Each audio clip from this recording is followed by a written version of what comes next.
Welcome to Thoughts and Theories. What if the world we see every day is only a thin layer of something much deeper?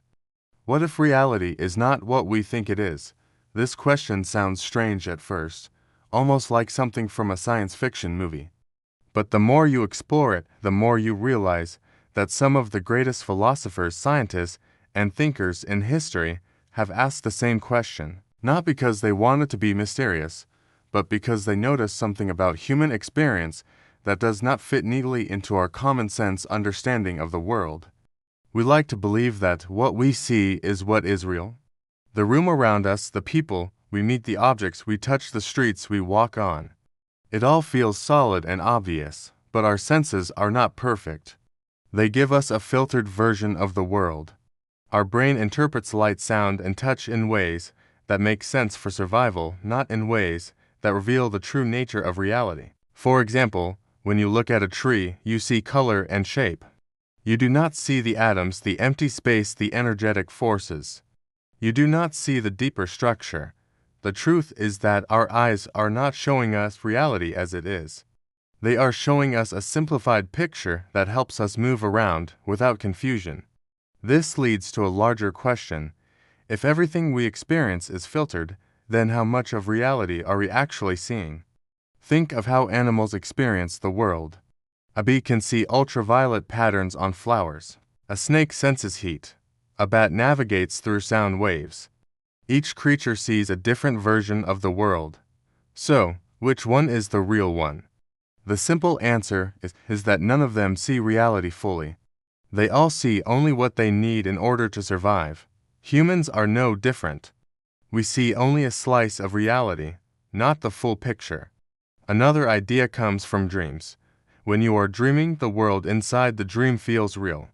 You see people, you feel emotions, you walk, talk, laugh, or run. You do not question the dream until you wake up. Only then you say that it was not real. But during the dream your brain convinced you completely. This raises a powerful question. How do we know that the waking world is not another layer of interpretation? We trust it because we are awake, but that trust is based on feeling, not on proof. This does not mean the world is fake. It means that our confidence in reality comes from habit, not from deep understanding.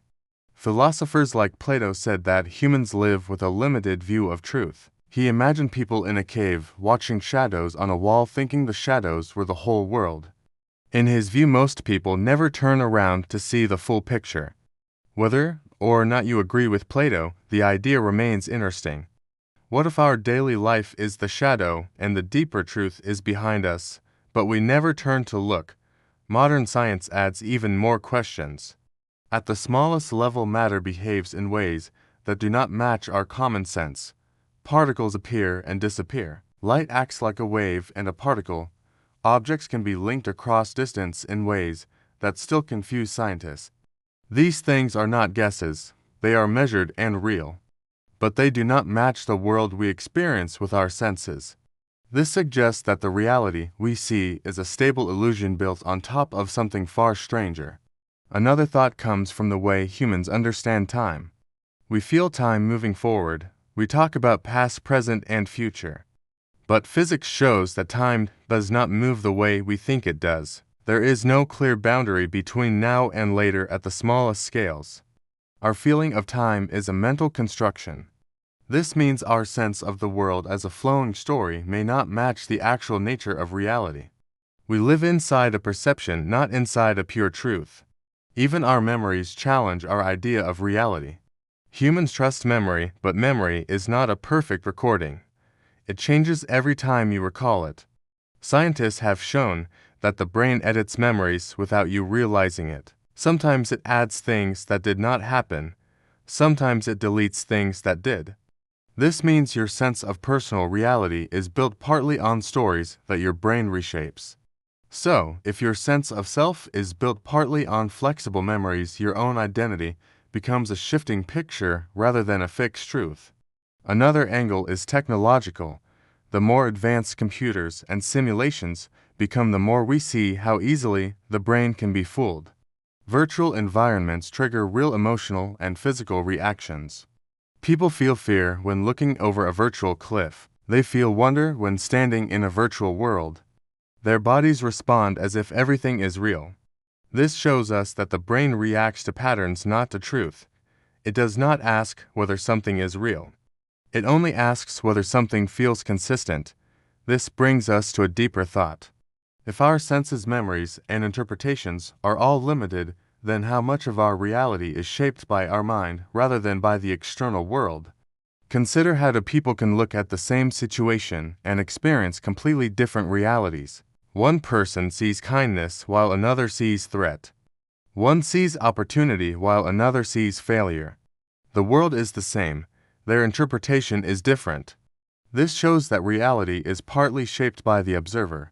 Some philosophers call this the problem of the lens. We never see the world directly. We always see it through the lens of our mind, shaped by upbringing, culture, language, emotions, and past experiences. So, reality is not only what exists outside, it is also the way our mind filters and organizes that information. The result is a personal version of reality rather than an objective one.